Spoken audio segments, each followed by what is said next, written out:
भक्तामर, हाँ तामर, तांबर नहीं तामर, भक्तामर स्तोत्र, स्तोत्र, स्त्रोत नहीं, फिर स्त्रोत बोल रहे हो आप लोग। आप लोग क्या रटा हुआ आपका, देखो ध्यान दो क्या बोल रहे हो। स्तोत्र, स्तोत्र, तोत्र, हाँ त्रोत नहीं तोत्र, स्तोत्र, भक्तामर स्तोत्र, आचार्य मानतुंग स्वामी द्वारा रचित। इसमें 48 काव्य है और प्रत्येक काव्य जो है वसंत तिलका छंद में लिखा गया है। ये भक्तामर स्तोत्र संस्कृत भाषा में लिखा गया है और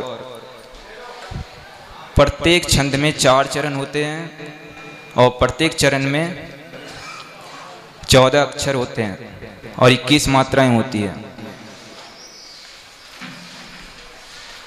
गण की परिभाषा बताए थे अपन, छंद के 7 अंग होते हैं। कौन कौन से 7 अंग कौन कौन से हैं?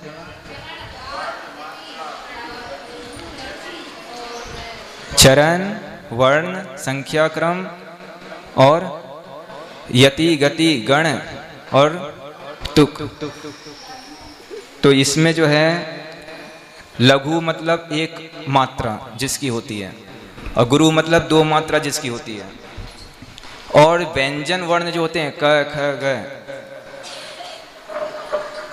व्यंजन वर्ण सिर्फ होगा आधा अक्षर तो उसकी जो है आधा मात्रा होती है, अर्धमात्रिक कहलाता। व्यंजन क्या कहलाता? अर्धमात्रिक। और स्वर होते हैं उसमें भी 2 प्रकार के, लघु और गुरु। तो अ, ई, उ, री, री, ये 5 जो है ह्रस्व अक्षर, इसकी 1 मात्रा। इसके अलावा सभी स्वर की 2 मात्रा होती है। और गण की परिभाषा, गण का सूत्र आया था, यह माता राजवा नसलगम। बोलेंगे सभी को एक साथ, यह माता राजवा नसलगम, यह माता राजवा नसलगम। यानी कि यगण, मगण, तगण, रगण, जगण, भगण, नगण और सगण, ये 8 गण हो गए। इस गण को समझा दे, समझ में आ गया सबको? आ गया। यह गण में जो है पहला अक्षर छोटा होगा यानी 1 मात्रा वाली और बाद के दोनों अक्षर बड़े होंगे। 3-3 अक्षर का एक गण होता है। अब इसमें जो है अपना छंद है वसंत तिलका छंद। कौन सा छंद है? वसंत तिलका छंद है। और वसंत तिलका छंद में जो है अपने जो है तगण, भगण, जगण, बस ये 3 गण आएंगे। तो अपन जो है इसका सूत्र है, उक्ता वसंत तिलका तभे जा जगो गहे।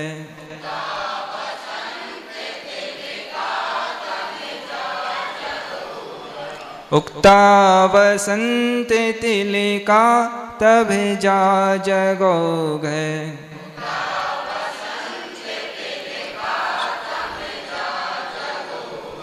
यानी कि त, भ, जा और गो, यानी कि त से तगण, भ से भगण, ज से जगण, फिर ज से जगण और गो से 2 गुरु। इस प्रकार ये वसंत तिलका छंद की पहचान है कि इतने मात्रा इसमें होंगे, ये गण इसमें होंगे। यहाँ तक अपना समझ में आ गया सबको? क्लियर है? अब इसके बाद पहला काव्य है, इसको फिर से पढ़ रहे हैं आप लोग, मिला लेना एक बार। भक्तामर प्रणते मौलिमणि प्रभाणा।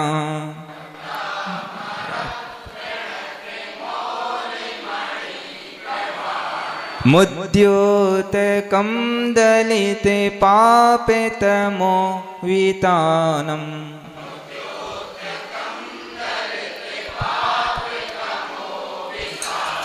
सम्यक् प्रणम्य जिन पाद युगम युगादा।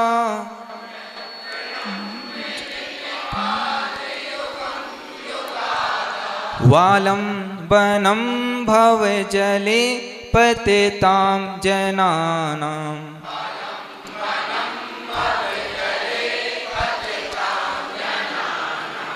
यह संस्तुतः सकल वाङ्मय तत्त्वबोधा।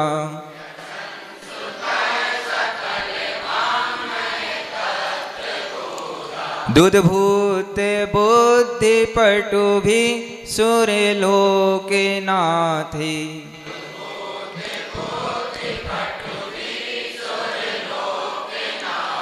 स्तोत्रैर्जगत्त्रितय चित्ते हरिरुदारिः।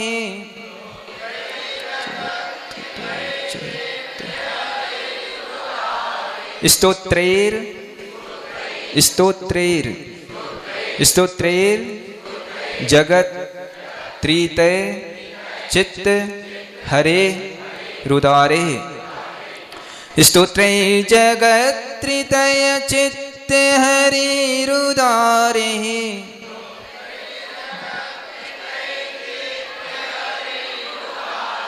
देखो स्तो के बाद रुक जाओगे तो गड़बड़ हो जाएगा लय। स्तोत्रैर् एक साथ पढ़ना, उसके बाद लय आ जाएगा सही। स्तोषैकिलाहेमपितं प्रथमं जिनेन्द्रम्।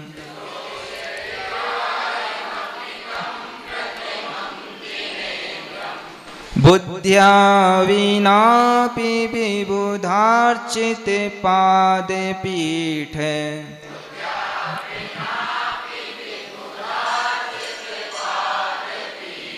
स्तोतुं समुद्यते मतिर्विगतत्र पोहम्।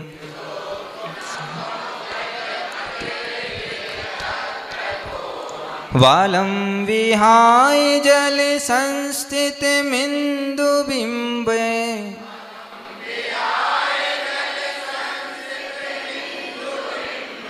मन्यः क इच्छति जनः सहसा ग्रहीतुम्।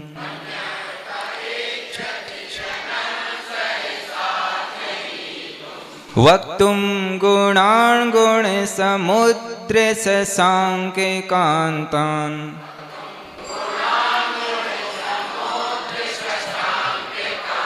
कस्ते क्षमः सुरगुरु प्रतिमोऽपि बुद्ध्या।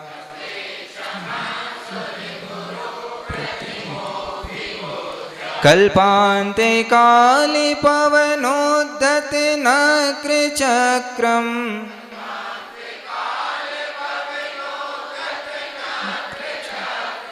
को वा तरीतुमलमम्बुनिधिं भुजाभ्याम्।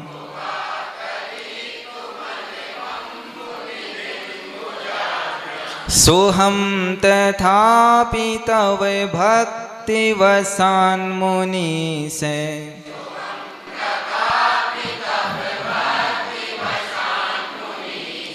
कर्तुं स्तवं लसत् कर्तुं स्तवं विगतशक्तिरपि प्रवृत्तः।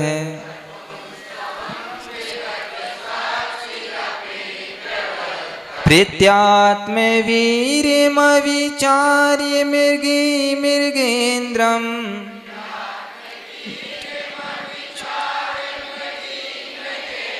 नाव्येति किं निजशिशोः परिपालनार्थम्।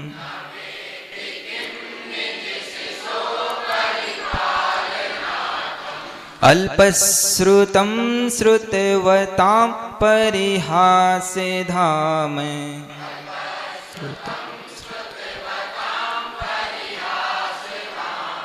तद्भक्तिरेव मुखरी कुरुते बलान् माम्।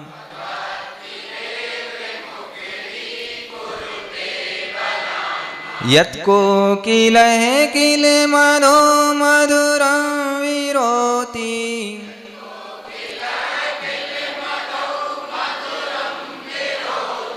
तच्चाम्रचारुकलिकानिकरेके हेतु।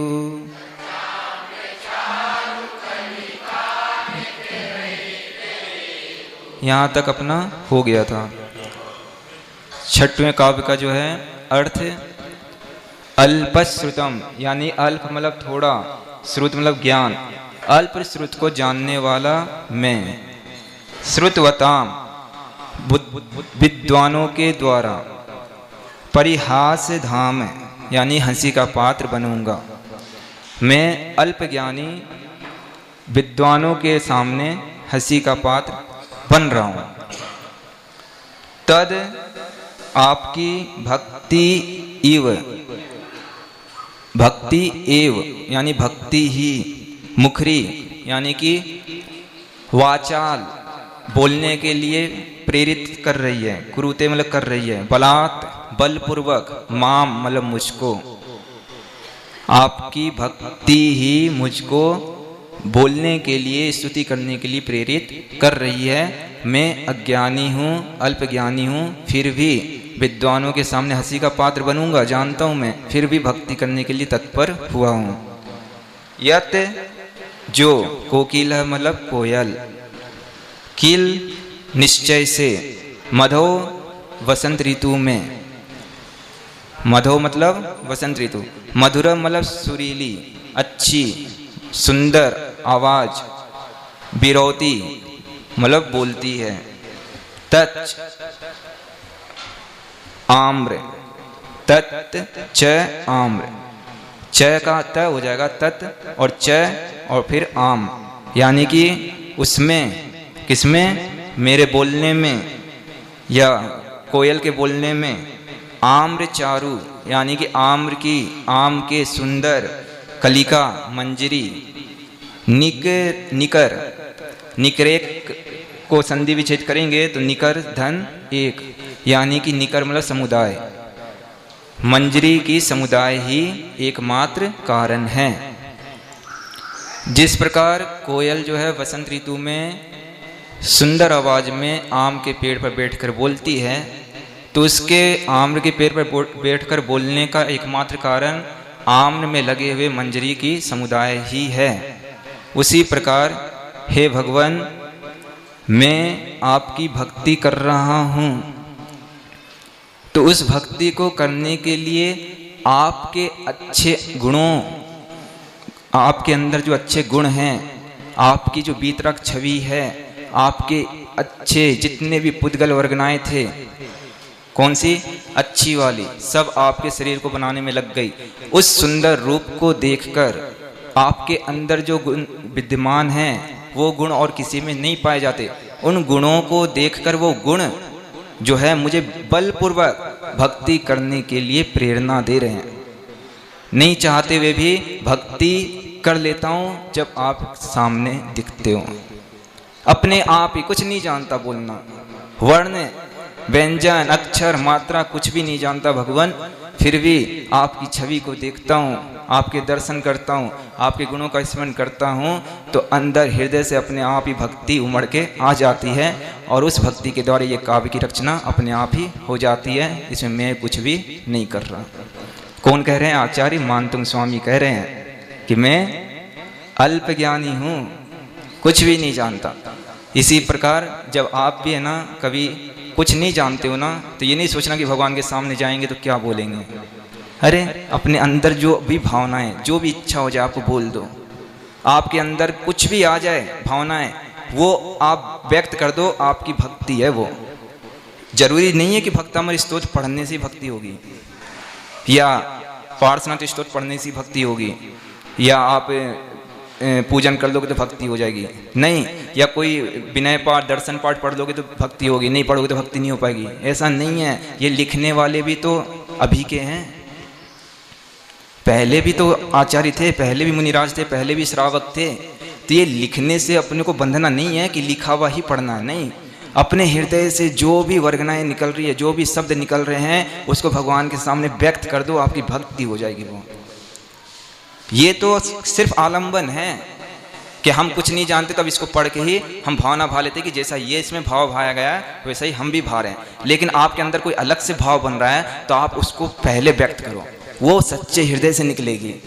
ये बनावट है, ये बनाया हुआ चीज़ है, इसमें उतनी भक्ति नहीं आ पाएगी जितनी भक्ति हम अंदर से कोई चीज़ अपने आप बनाएं और उसको बाहर निकाले। वो भले टूटी निकले, फूटी निकले, जैसी भी निकले, लेकिन वो भक्ति में जो आनंद है, उस भक्ति का जो पुण्य मिलेगा वो अजब है। इसलिए कोशिश करो कि भगवान हम अंदर से भक्ति करें। 2 ही लाइन निकालो, तुम गाने की जरूरत नहीं है, नहीं गा पाते कोई बात नहीं, लेकिन अंदर हृदय की भावनाएं अपनी होनी चाहिए, दूसरे की चुराई भी नहीं होनी चाहिए। हारा समझ में? ये आलम्बन है कि इस टाइप की भक्ति होती है। लेकिन हमें अगर जिन्हें भगवान के दर्शन हो गए, मुद्रा दिख गई, तो अंदर से क्या निकल रहा आपके अंदर से? कहीं ऐसे तो नहीं अरे यार सुबह सुबह किसका चेहरा देख लिया? अगर ऐसे भाव बन गए तो भक्ति नहीं आएगी। भक्ति में तो वो है कि अगर जिन मुद्रा दिख गई तो सोचो आज तो मेरा पुण्य का उदय है कि सुबह उठते के साथ ही भगवान के दर्शन हो गए। रोज ये भावना भाव कि भगवान सो रहे हैं तो कल सुबह हो अथवा नहीं हो कोई पता नहीं, इसलिए आपके दर्शन करके मैं विश्राम कर रहा हूँ, और जब नींद खुले, जब सुबह होए तो सबसे पहले आपके दर्शन हो। चेहरा तो हिला ले तो आप लोग बहुत अच्छे से। भक्ति अंदर से होनी चाहिए। अब भक्ति अपन के पास नहीं है तो भी जैसी है वैसी करनी चाहिए अंदर से। कम 2 शब्द अपने होना चाहिए कि हम अपने हृदय से वो 2 शब्द बनाए हैं, भगवान आपके चरणों में समर्पित कर रहे हैं कि भगवान मेरे को जो आता है वो मैं आपको समर्पित करता हूँ मेरे अंदर। और ऐसी भक्ति आप करने लग जाओगे तो एक दिन जो है कवि, महान कवि बन जाओगे आप। कोई अलग से कवि थोड़ी बनते, भगवान की भक्ति करके, गुणों का अनुवाद कर करके बस ज्ञान होना चाहिए आपको कि भगवान के गुण कितने हैं, कौन कौन से गुण हैं, उनमें विशेषता क्या है, वो उसमें अंतर क्या है, मेरे में और भगवान में क्या अंतर है। बस इतना समझ में आना चाहिए कि भगवान की छवि कैसी है, भगवान की नासाग्र दृष्टि है। ये सब अगर आपको पता है तो भक्ति कर लो कि भगवान मैं संसार में भटक रहा हूँ, 8 कर्मों से सहित हूँ और आप जो है कर्मों को नष्ट कर चुके हैं। बस यही सब तो भक्ति है। इसको आप हिंदी में बोल रहे हो, उसको आप छंद में बना दो तो छंद में बोल दो, यही भक्ति है। कोई अलग से नहीं है, इतना कठिन नहीं है भक्ति करना, बहुत सरल है, लेकिन हृदय से होना चाहिए। आ रहा समझ में? ये हो गया 6वां काव्य। 7वें काव्य में जो है अपन सर्व क्षुद्रोपद्रव निवारक काव्य है, यानी कि सारे उपद्रव आपके जो है इससे विघ्न समाप्त हो जाएंगे आपके। पढ़ना सीखते हैं। त्वत् त्वत् त्वत् संस्तवेन। भैया देवेंद्र वो पहुंचाओ सब जगह, किताब नहीं कह रहा हूं।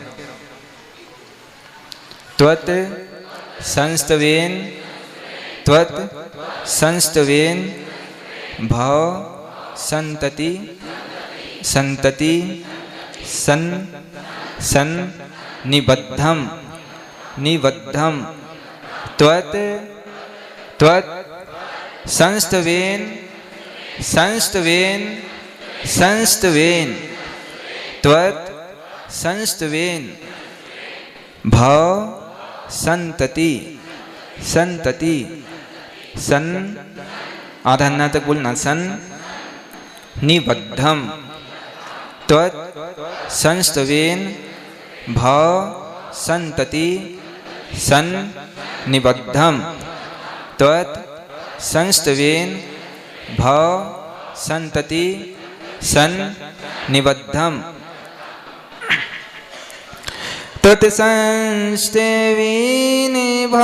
संतति सन निबद्धम।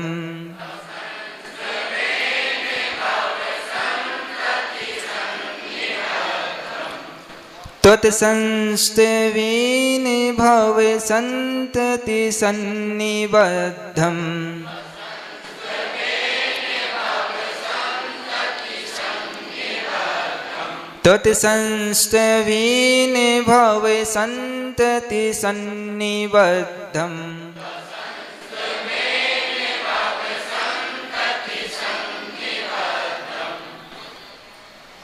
बोर्ड उठाना मार कर।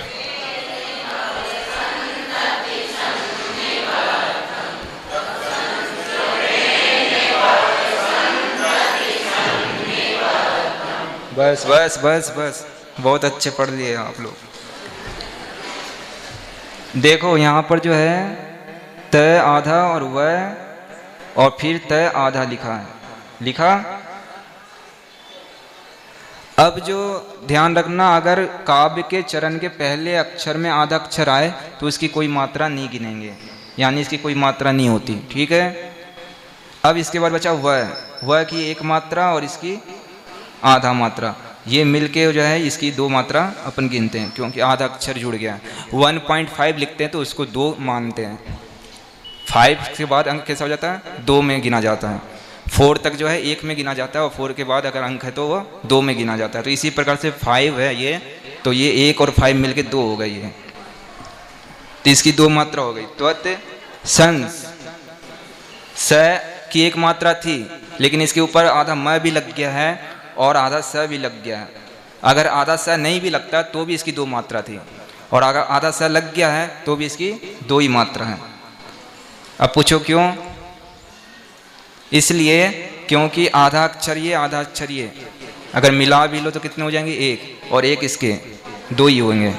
संस्त 2 2 और फिर उसके बाद है त की एक मात्रा, तो ये गुरु गुरु और लघु 2 2 1 बन गए, संस्त तत् संस्त। अब इसके बाद है वेन, वह की एक मात्रा है लेकिन एक ही मात्रा ऊपर लग गई, इसके लिए इसकी कितनी हो गई, 2। और इसके बाद है न की कितनी मात्रा, 1। उसके बाद है भय की भी एक मात्रा। इस प्रकार गुरु लघु लघु 211 बन गए। पूछो, नैपकिन लो, उससे कहाँ रखो। तत्संष्टवीन भव संतति सन्निबद्धम,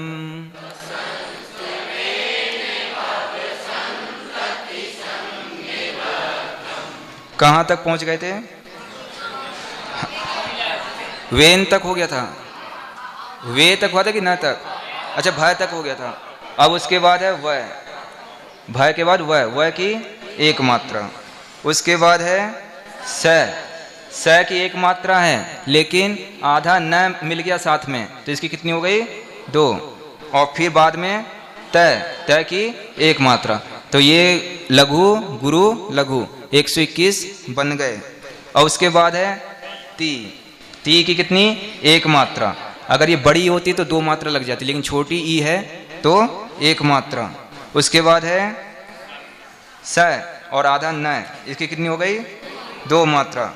उसके बाद है फिर नी भी छोटी है इसलिए इसकी 1 मात्रा, तो गुरु और लघु 121 बन गए। इस प्रकार 1 तगन 1 भगन और 2 जगन बन गए। जगन का मतलब ये वाली 121 लिखा तो जगन, कौन सा गण है, जगन। और अगर 221 लिखा होता तो तगन और 211 लिखा होता तो भगन। अब बचा 2 गुरु कौन से, एक तो आ जाएगा ब और ब में आधा द, इसकी 2 मात्रा, और दूसरा है ध और ध में आधा म, 2 मात्रा। इस प्रकार 2 गुरु हो गए। रख दो, यहीं खड़े रहो। पापम पापम पापम क्षणात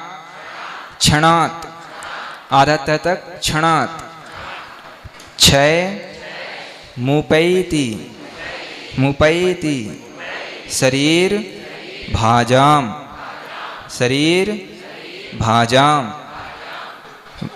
पापम मुंह खोल के बोलो, पापम क्षणात क्षय मुपैति शरीर भाजाम, पापम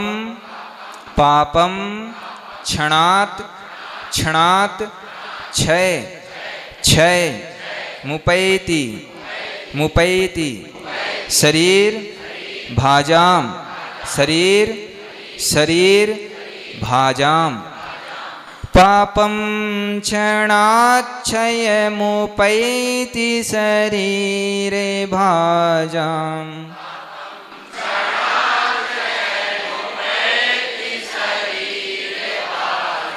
पापम क्षणाक्षय क्षयमुपैति शरीरे भाजाम्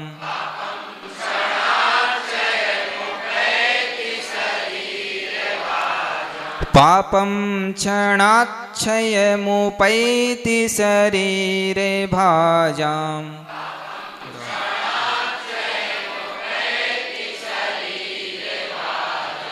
तत्संस्तवेन भव सन्तति सन्निबद्धम्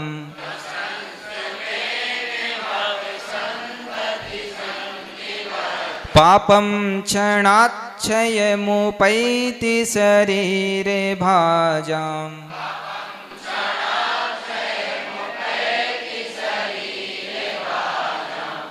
पापम, पापम में जो है पा की 2 मात्रा और पम की भी 2 मात्रा। उसके बाद आया छ। ये छ जानते हो कैसे बनता है? ये बनेगा आधा क से और ये षटकोण वाला स से, इससे बनता है ये छ। आ गया समझ में? अपन आधे क का उच्चारण इसलिए नहीं किए क्योंकि यहाँ पर पहले से आधा मैं प में लगा है, इसलिए अपन नहीं कर सकते। आधे अक्षर का संयुक्त अक्षर उच्चारण वहीं करते हैं जहाँ पहले से स्वर हो। यहाँ स्वर के साथ व्यंजन भी है, इसलिए उसका उच्चारण नहीं कर रहे हैं। अगर ये पाप होता, प लिखा होता सिर्फ, तो फिर अपन पापक क्या बोलते हैं? पापक बोलते, आधा का उच्चारण करते। लेकिन यहाँ पर जो है पहले से वो लगा है, इसलिए अपन नहीं कर रहे हैं। और ऐसे इसको अलग से ही बोलेंगे तो ये पढ़ना पड़ेगा, बहुत कठिनाई है बोलने में। कश, ऐसे कश, तो ये जो है अपन बहुत कठिन लगेगा लोगों को और जो भूल जाएंगे, और इसलिए छ का उच्चारण करा रहे हैं। लेकिन शुद्ध क्या है? ये है छ की। अब देखो ये आधा अक्षर पहले है, इसलिए इसकी कोई मात्रा नहीं है। अब स की कितनी होगी? 1। तो 2 2 और 1, गुरु गुरु और लघु। आगे समझ में? उसके बाद है णा, णा और आधा त, इसकी 2 ही मात्रा होगी। इसके बाद है फिर वापिस छ, इसकी भी 1 मात्रा। और फिर उसके बाद यह की भी 1 मात्रा। तो 2 1 1, यानी गुरु लघु लघु। इस प्रकार ये जो अपना भगण बन गया। कौन सा भगण? कौन सा गण? भगण। भगण का मतलब है भानस, मिटाओ। यह गण का मतलब है यह माता, यह की 1 मात्रा, माँ की 2 मात्रा और ता की 2 मात्रा, है ना? अपना कौन सा गण है इसमें? सबसे पहले तगण। तगण में बनेगा ताराज। ताराज में 2 मात्रा 2 मात्रा और 1 मात्रा। इसके बाद है फिर यह तक हो गया। उसके बाद मुंह, ये छोटी ऊ की मात्रा इसलिए 1 मात्रा। प में 2 एक की मात्रा है, 2 मात्रा। और फिर 1 मात्रा। 1 to 1, यानी कि गुरु लघु गुरु और लघु। ये कौन सा गण हो गया? जगण। जगण में जभान, तो ये हो गया ज, ये भा और न, ये जगण कहलाता है। इसके बाद है फिर शरीर। शरीर बोले तो स में 1 मात्रा, री में 2 मात्रा और र में 1 मात्रा। तो ये 1 to 1 बन गए, यानी कि गुरु लघु गुरु और लघु, यानी ये भी जगण हो गए। इसके बाद बचा 2 दीर्घ, 2 गुरु बनेंगे, भा और जाम। इसकी भी 2 मात्रा और इसकी भी 2 मात्रा। रख दो। अब तीसरा चरण देखेंगे अपन। आक्रांत, आक्रांत, आक्रांत, लोक, मलि, मलि, नील, मलि नील, मशेष, मासु। आक्रांत, लोक, आक्रांत, आक्रांत, आक्रांत नहीं पढ़ना, आक्रांत, लोक, मलि, नील, मलि, नील, मशेष, मशेष, मासु। आक्रांत, लोक, मलि, नील, मशेष, मासु।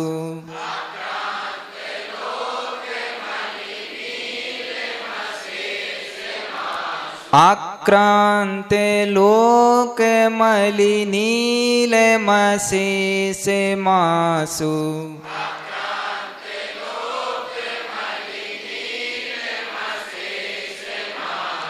आक्रांते लोक मलिनील मसीस मासु।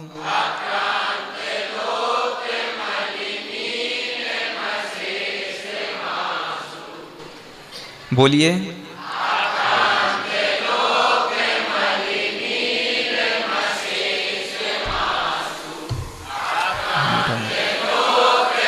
जल्दी करो, फास्ट करो, इतना धीरे धीरे। आक्रांत में आ की दो मात्रा और क्रांत की दो मात्रा और तय की एक मात्रा। इस प्रकार गुरु गुरु और लघु हो गए आक्रांत। आ गया समझ में। उसके बाद है लोक, लो की एक दो मात्रा और क की एक मात्रा।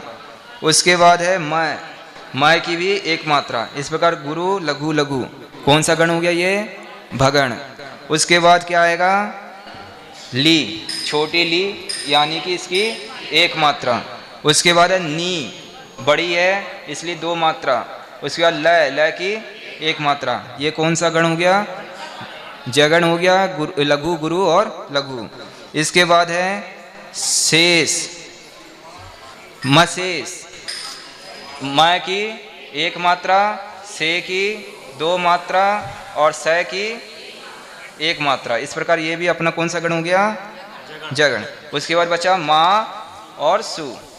ये माँ की दो मात्रा और सु की एक मात्रा है, लेकिन अपन यहाँ पर उपचार से इसको क्या मानेंगे? दो।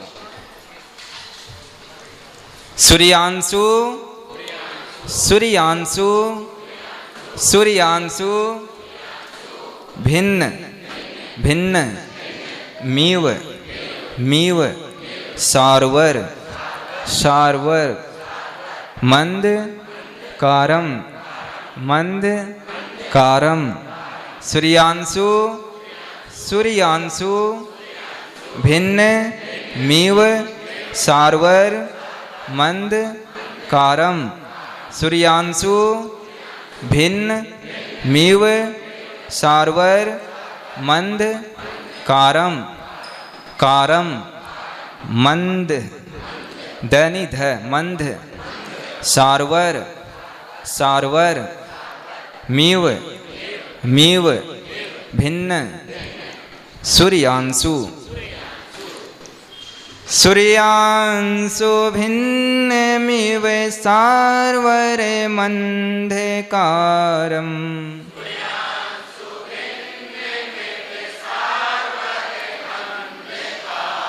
सूर्यांशु, भिन्न मीव, सारवर, मंधकारम।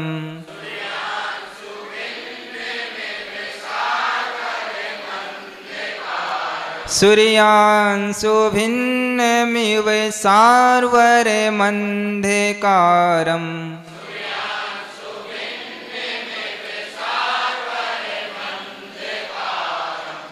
बोलिए।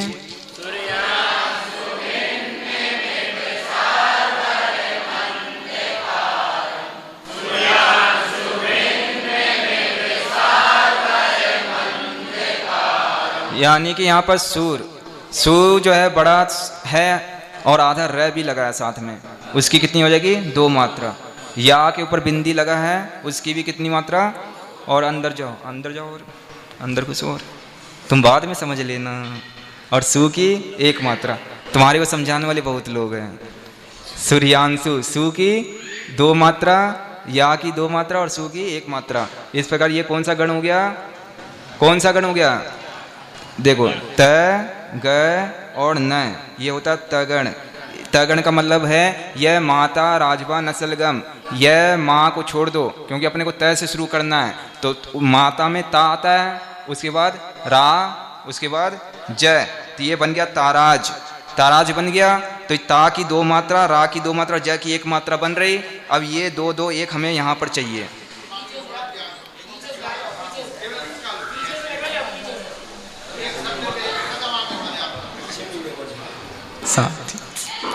आप लोग है ना इधर बैठा करो, क्या मेरे हाथ इधर चलेंगे तो इधर वाले को सबको दिखेगा। ये जो है देखो, तय गण से कौन सा बन गया? ताराज। यह माता राजबा, जहां से गण का अक्षर शुरू होता है वहां से अपने को लेना है। जैसे भगण लेना है, तो फिर यह माता राजभा नसलगम, तो भैंस लेंगे तो भानस बनेगा, राज है भा नसल तो भानस लेंगे, 3 अक्षर लेना है। तो ये तगन से ताराज लिए, तो ताराज में ता की 2 मात्रा, रा की 2 मात्रा और जय की 1 मात्रा। अब यही तगन कहलाता है, और ये तगन यहाँ पर चाहिए अपने को पहले 3 अक्षर में। तो ये 2 मात्रा, ये 2 मात्रा और ये 1 मात्रा, इस प्रकार ये कौन सा गण हो गया? तगण। आ गया समझ में? भैया मिटा दो, गुस्सा नहीं हो रहा है।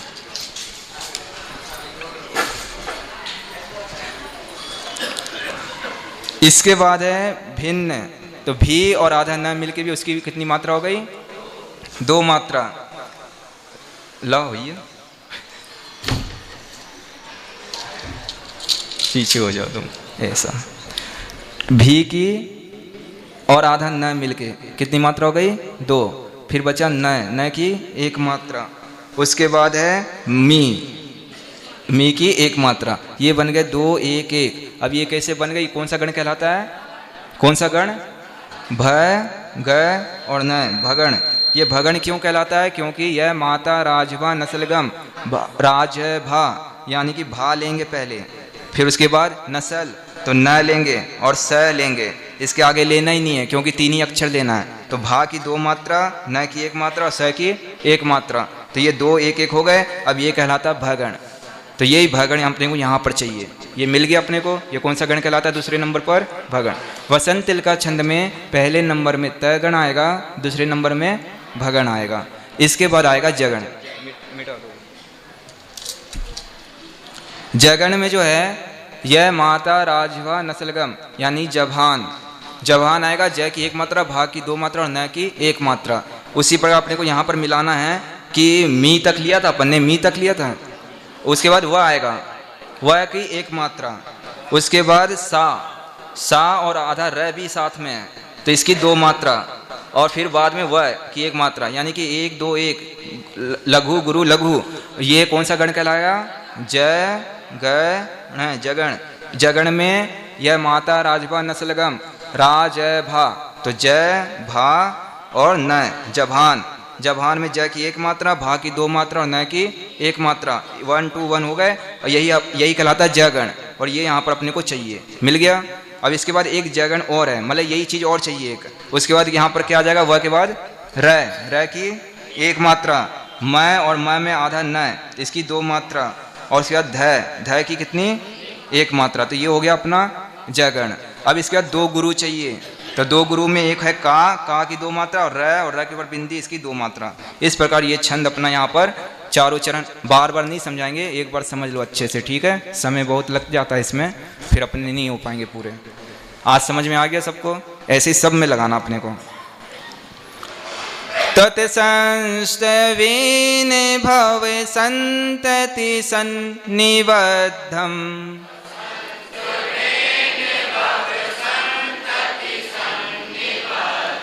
पापं क्षणाच्छयमुपैति शरीरे भाजाम्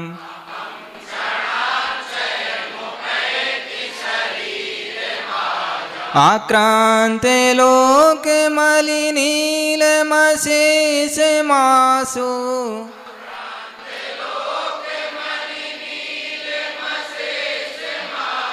सूर्यांशु भिन्नमिव सार्वरे मंदेकारम्।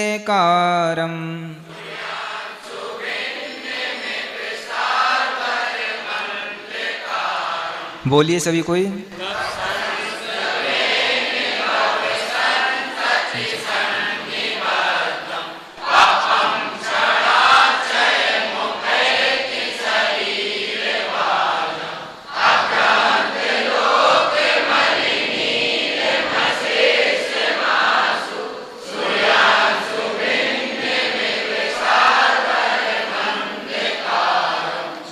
यानी कि यहाँ पर आचार्य भगवान कह रहे हैं त्वत् मतलब आपके संस्तवेन स्तवन से, आपके अच्छे तरीके से स्तवन करने से भाव संतति यानी कि भाव की परंपरा, जो संसार परंपरा अपनी चल रही है, सन्निबद्धम यानी कि बंधे हुए कर्म जो अपने से सन्निबद्ध हो रहे हैं, यानी कि संसार में अनेक भाव धारण किए अनेक भावों में बहुत सारे कर्म अपने से सन्निबद्ध हुए।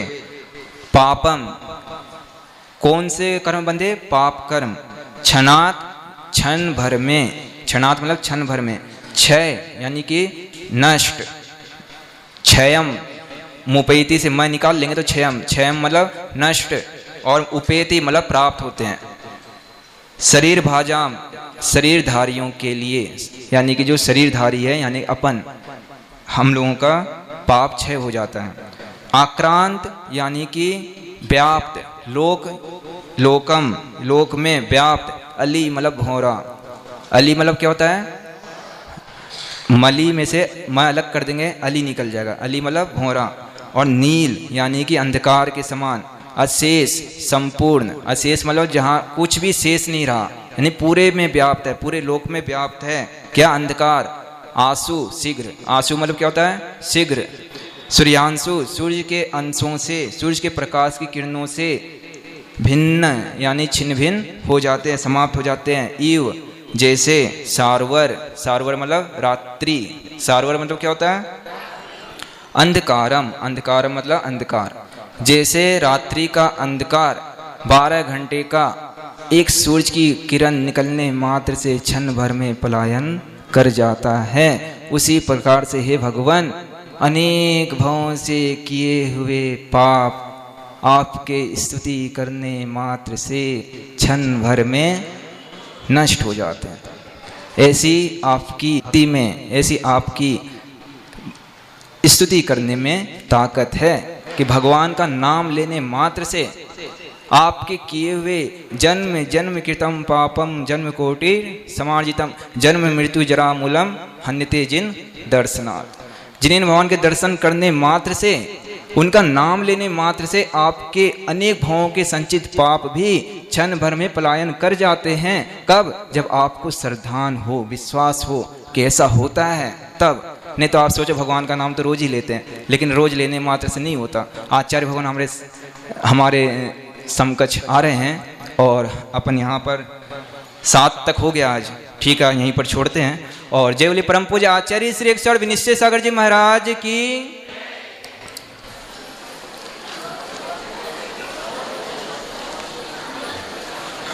गुरुवर तेरा आना गजब कर गया, भक्तों के मन में उमंग छा गया।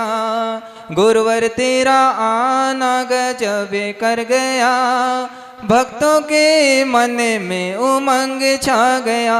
जले परम पूज्य आचार्य श्री 108 विनिश्चय सागर जी महाराज की।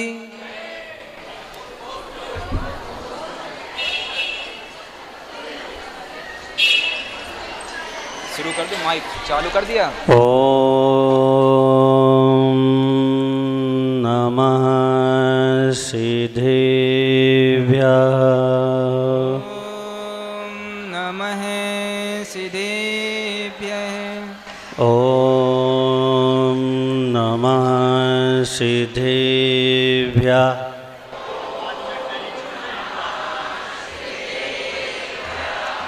ओम नमः सिद्धेभ्यः।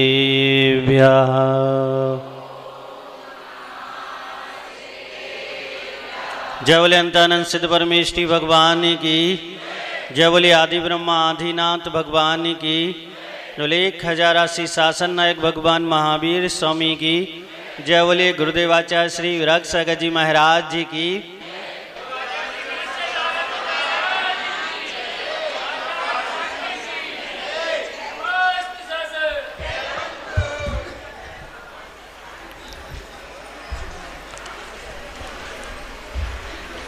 कितने लोग हैं जिन्होंने 6 काव्य याद कर लिए? जेंट्सों में सुनाओ।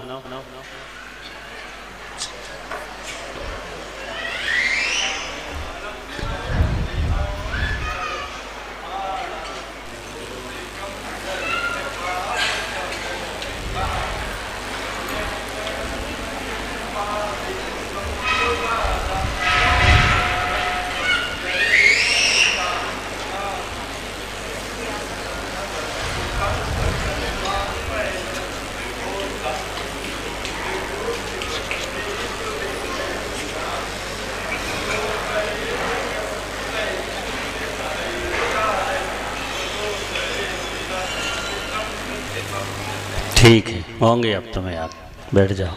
और किसी को सुनाइए। तीसरे से।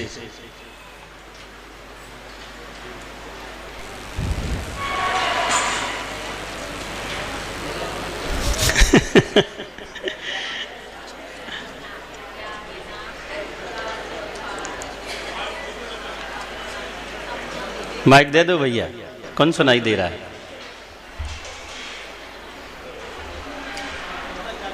कल से विशेष नामें मिलेंगी जो सुनाएगा। बुद्ध्या विनापि विबुधाचिदिपाद पीठे स्तोत्रतं समुद्धतं मतिविगितत्रपो अम्बालम्ब्यार जलसांसतमिन्दुबिम्बा मन्या का इच्छित जना सहसा। अभी आपने अपना सुना दिया, अब महाराज का सुनाना कर, ठीक है? जैसा महाराज पढ़ा रहे हैं। हाँ सुनाइए आप, उनको दे दो माइक। तो ठीक है, पहले से रटा हुआ है ना, तो बार बार वही आएगा, लेकिन धीरे धीरे सुधर जाएगा।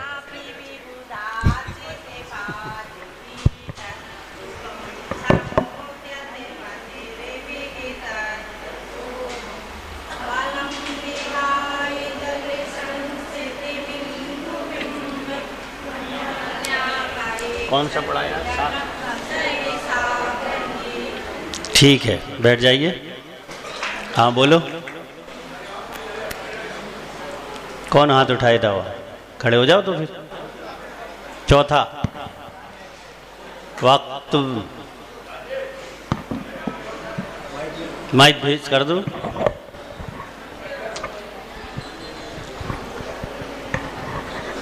वक्तुं गुणान् गुणसमुद्र शशांक कान्तान् कस्ते च महशुरगुरुप्रतिमोऽपि बुद्ध्या कल्पान् मलपवनो नकृचक्रं को वा तरीतुमलमम्बुनिधिं भुजाभ्यां। सब नहीं बोले, नहीं तो बेचारा तो होपलेस हो जाएगा वो, कि हम सही बोल रहे कि तुम लोग बोल रहे। जब आपका नंबर आए तब आप बोले। और इसके अलावा हाँ सुनाइए। खड़े हो जाइए, कोई भी खड़े हो जाए। दे दो माइक, दो पीछे। 5वां नंबर। सोहम तथापि तो भक्ति वसान मुनि से कर्तुम विस्तुवम विगत शक्ति रपि फिर वेत्ता वित्यात्म वीरम विचार्य मृगी मृगेन्द्रम नवेति किम निज शिशो परिपालना। थोड़ा सा ये ध्यान रखें, महाराज जैसा पढ़ा रहे हैं वैसा उच्चारण करें तो ठीक रहेगा। ठीक है, कोई बात नहीं, वो धीरे धीरे आ जाएगा। टाइम लगेगा। हाँ वो मैं भी, मुझे भी रटा हुआ है पुराना तो। ठीक है, बोलो। उनको माइक दो भैया। तो देख के सुनाना है कि बिना देखे? बिना देखे सुनाओ। 6 नंबर। अल्प श्रुतम श्रुतिवतां परिहासिधाम तुद भक्ति रे विमुखिरी कुरुते बलान् माम यति गोकिला किलि मधौ मदिरं विरोति तच्चार्मि चारु कलिका निकिरै के हेतु। अल्पस दुत्त शब्द है। ठीक है, चलो चलिए। और भी कल लोग, आप लोग भी याद करें, भली 2 काव्य करें, 5 काव्य करें, 6 काव्य करें, ऐसा नहीं कि पूरा भक्तांबर, जितने हो सके उतने करें, ताकि कभी मौका आ जाए तो जितने काव्यों का आलम्बन लोगे उतना लाभ तो मिलना ही मिलना है। तो अभी आपने 7 नंबर काव्य पढ़ा।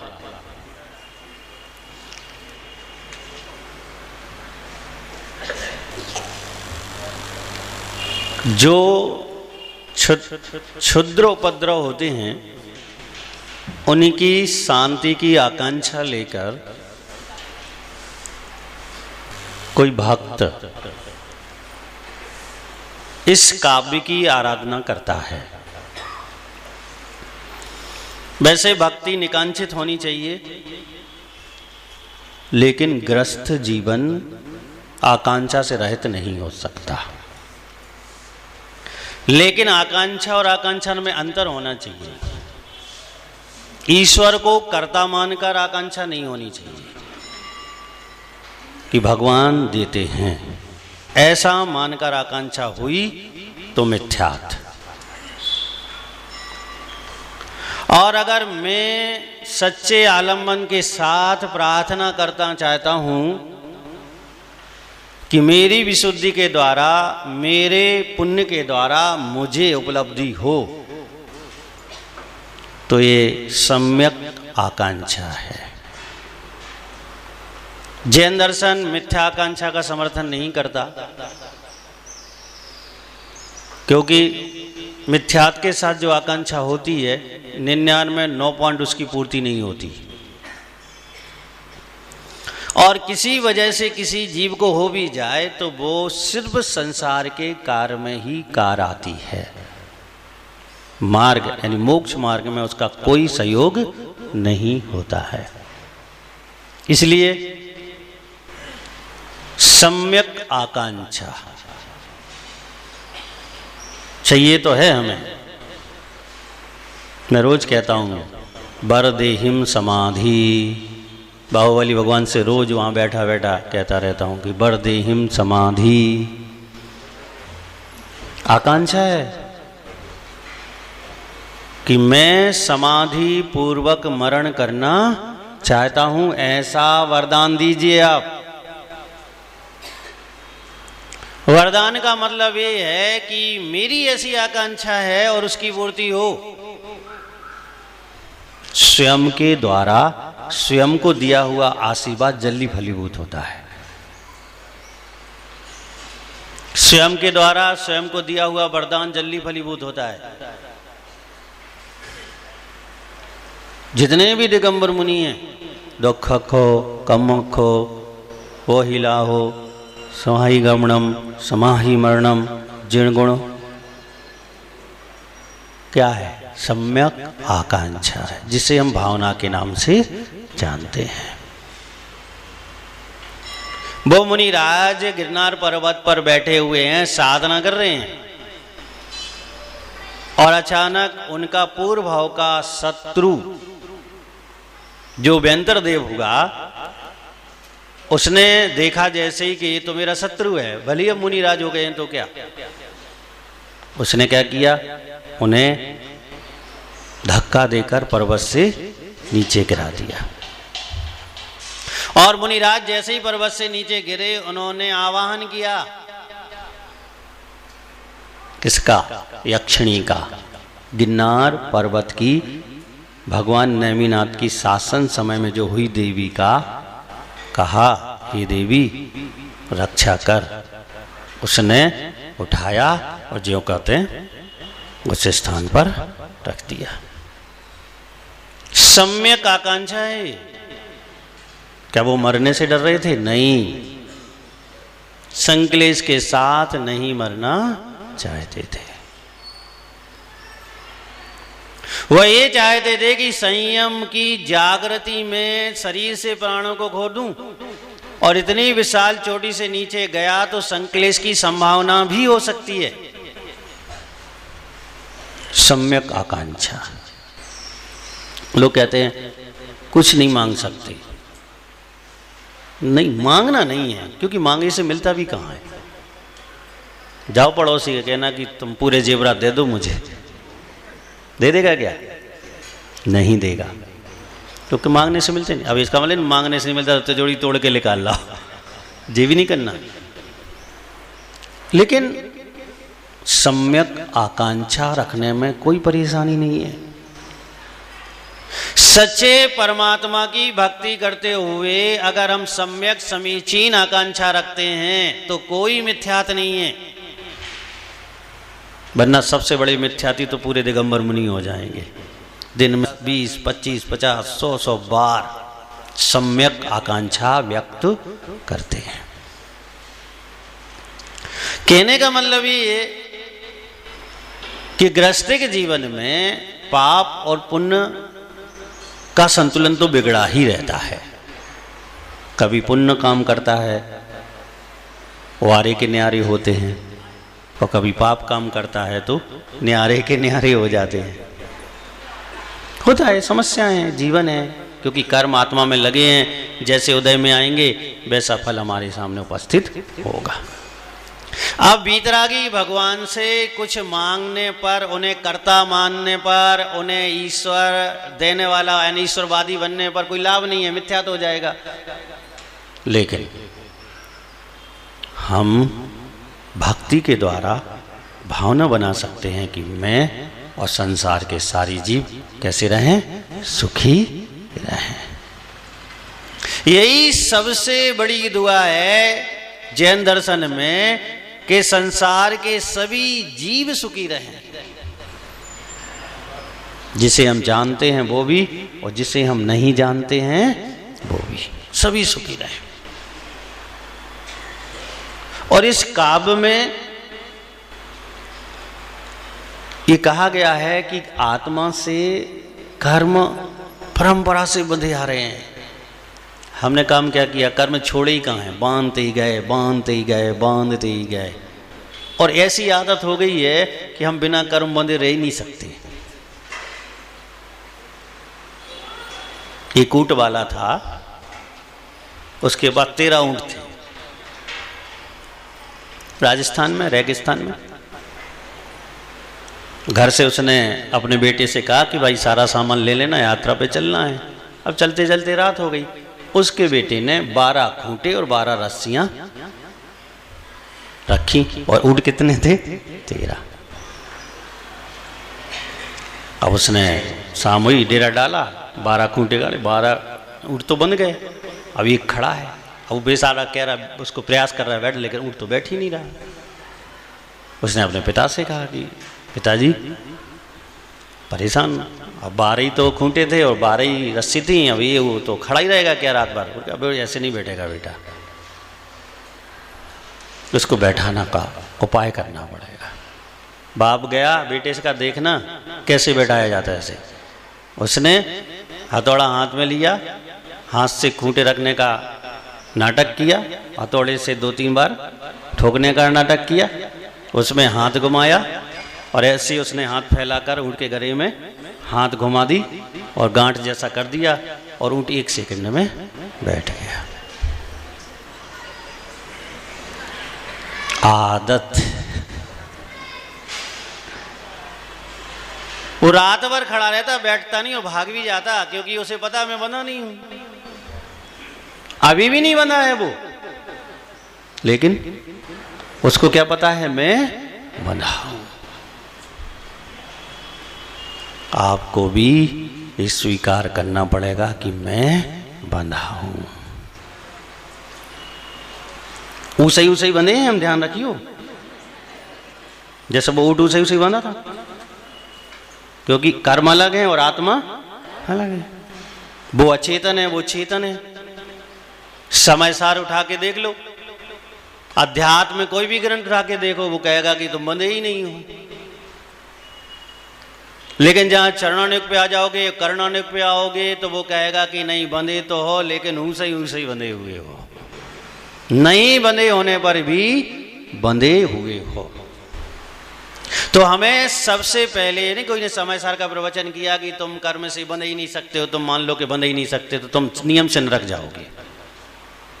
समय सार बहुत खतरनाक है, जैसे विष होता है, विष को तुम खा लो मर जाओगे, और कोई वैद्य तुम्हें दे तो तुम जी जाओगे, तुम्हारा रोग दूर हो जाएगा। क्या अंतर है भाई दोनों में? तुमने खाया तो मर रहे, और वैद्य दे रहा है तो जिंदा हो रहा है, यानी तुम्हारा रोग खत्म हो रहा है। इसका मतलब वैद्य उसे शुद्ध करके देगा, औषधि बना के देगा, और तुम डायरेक्ट खा लोगे, चले जाओगे। समय सार आदि जो अध्यात्म ग्रंथ हैं, इन्हें पढ़ने का अर्थ ये है कि समझ कर पढ़ना। अब समय सार में लिखा है कि पुद्गल जीव का कुछ नहीं कर सकता, तो तुम अपने आप को कर्म रहित मान लो। फिर समय सार में लिखा है तुम और सिद्धों में कोई अंतर नहीं है, तो वेदी पे तुम बैठ जाओ भैया जाके, सब तुम्हारी पूजा करें। नहीं, वह ये बदलाना चाहता है कि वास्तविकता यह है कि तुम बंधे होने पर भी नहीं बंधे हुए हो। वो डायरेक्ट ही नहीं कहता कि तुम बंधे नहीं हो, कह रहे बंधे हुए पर भी तुम नहीं बंधे। अगर उस ऊंट को पता पड़ जाता कि मैं बंधे होने पर नहीं बंधा हूं तो उठ के सुबह मिलता नहीं उस ऊंट वाले को। लेकिन उसने ये बांध लिया कि मैं तो बंधा हूं। हमें भी एक बार ये स्वीकार करना पड़ेगा, अष्ट कर्मों से मैं बंधा हूं। और जैसे ही आस्थानंद चेतना से जागेगा, अपने आप ही इस पापों की परंपरा, इस बंध की, इस आश्रव की परंपरा हमें पता पड़ जाएगी और उपाय, संबर और निर्जरा हमारे जीवन में आएंगे। इस काव्य में यही कहा गया है कि तुम अनादि से, परंपरा से, कर्म से बंधते ही चले जा रहे हो, बंधते ही। और आज भी यहाँ बैठे बैठे क्या कर रहे हो? बंध ही तो रहे हो।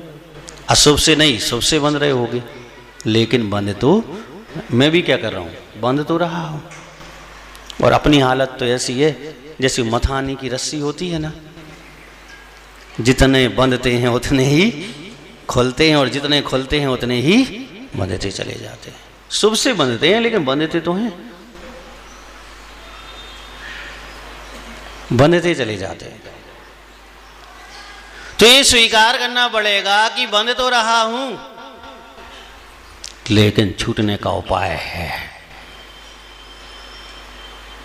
और छूटने का उपाय है कि जैसे बंधे थे वैसे ही खुलना पड़ेगा। सवेरे गया वो ऊंट वाले का बेटा, उसने पूरे ऊंटों की रस्सी खोल दी। तो 13वें पे तो रस्सी बंधी नहीं थी।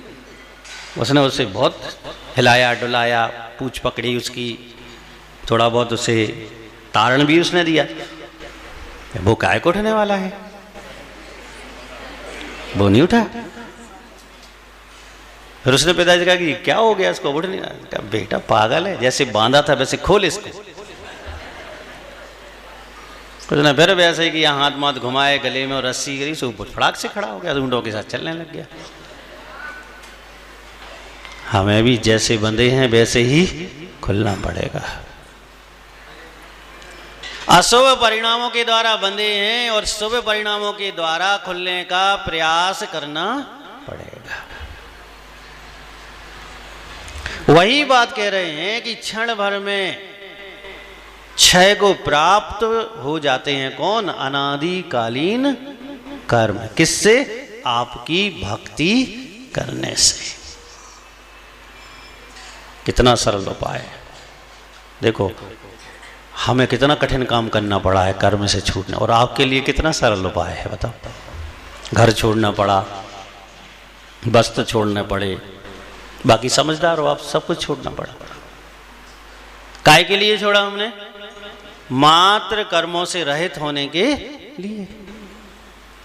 और आपको इतना सरल उपाय मिल रहा है, कुछ नहीं छोड़ना। जोड़ी भी तुम्हारी है, घर भी तुम्हारा है, बेटा बेटी भी हो, पत्नी भी हो, पति भी तुम्हारा है। सिर्फ 7वें नंबर काव्य को सम्यक्त आकांक्षा के साथ, सम्यक दर्शन के साथ, भाव सहित शुद्ध उच्चारण करके इसे पाठ करना है इसका। और जैसे ही जैसे आप उच्चारण की शुद्धि के साथ भावों की शुद्धि को प्राप्त होते चले जाएंगे, वैसे ही वैसे कर्म निर्जरा को प्राप्त होते चले जाएंगे। तो इतना सरल उपाय है। हमें तो बहुत कठिन उपाय है हमारा तो, लेकिन तुम्हारा बहुत सरल है।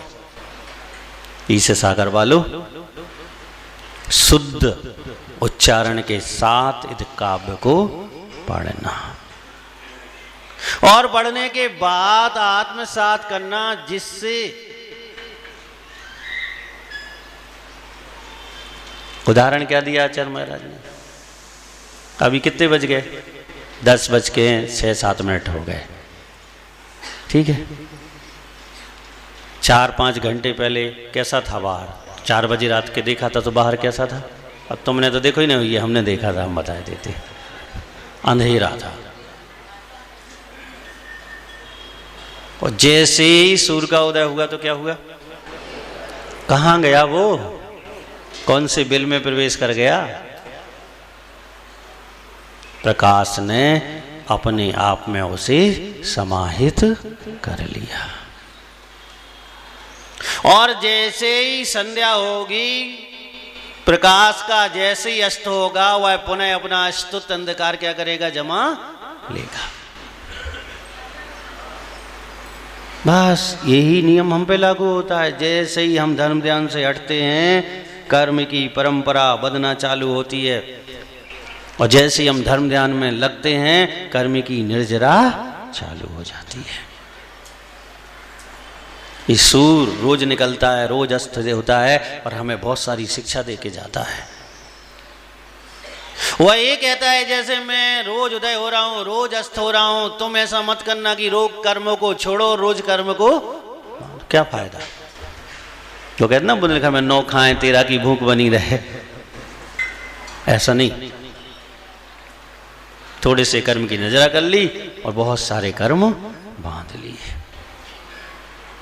ऐसा नहीं करना। हमें तो विशुद्धि बढ़ाना है, चेतना से भगवान आदिनाथ का स्तवन करना है, और इतने एकाग्र मन से करना है कि कर्म की निर्जरा निरंतर शीघ्र ही प्रारंभ हो जाए।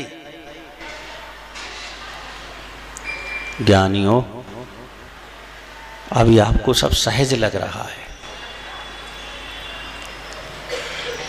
वृद्ध व्यक्ति से पूछो, कौन से वृद्ध व्यक्ति से, जिसे सम्यक ज्ञान हो गया है, उस वृद्ध व्यक्ति से। बिन पानी की मछली की तरह तड़प रहा है वह, इतने वर्ष व्यर्थ में गंवा दिए, और अब ताकत नहीं है, न शरीर में ताकत है, न वचन में ताकत है, और न मन में ताकत है। अब उसको इतना पछतावा होता है, इतना पछतावा होता है कि आप सोच भी नहीं सकते, और आपको भी होगा। थोड़ा सा भी अगर समझ में आ जाएगा तो अंत में आपको भी इतना पछतावा होगा कि और हाथ में कुछ नहीं होगा। इसलिए अभी भी समय है, हमारे मंत्री जी के पास अभी भी समय है। सरकार ने रिटायर कर दिया, अभी हम लोगों ने रिटायर नहीं किया इन्हें, समय है अभी भी। लेकिन बस थोड़ा सा परिवर्तन तो डालना पड़ेगा, और परिवर्तन यही है कि हमारा अरहंत परमेष्टि के गुणों के प्रति लगाव शुरू हो जाए, उनके प्रति हमारा भाव बनना चालू हो जाए, और वो भी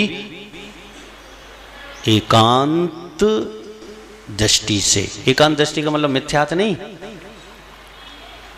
एक ही विकल्प, भगवान और उनके गुण, बस, और कुछ नहीं। और ऐसा जिस पल होता है, उस पल इनकी अधिष्ठात्री देवियां इस काव्य को पढ़ने वाले के सामने आती हैं, और वो कहती हैं कि बोल, किस लिए याद किया, आदेश कर। और जैसा वो आदेश करता है, वैसी उपलब्धियां सामने होती हैं। आचार्य महावीर कीर्ति महाराज पूरी 48 देवियों को एक साथ खड़ा कर लेते थे। ऐसा मैंने नहीं देखा, उनके शिष्य ऐसा कहते हैं। कैसे कर लेते थे? इस स्तोत्र की शुद्ध उच्चारण सच्चे मन से काव्यों को पढ़कर ऐसा बुला लेते थे। अकेले उनके शिष्य नहीं कहते, उनसे जुड़े हुए जो वृद्ध व्यक्ति अभी हैं और थे, वो भी कहते हैं।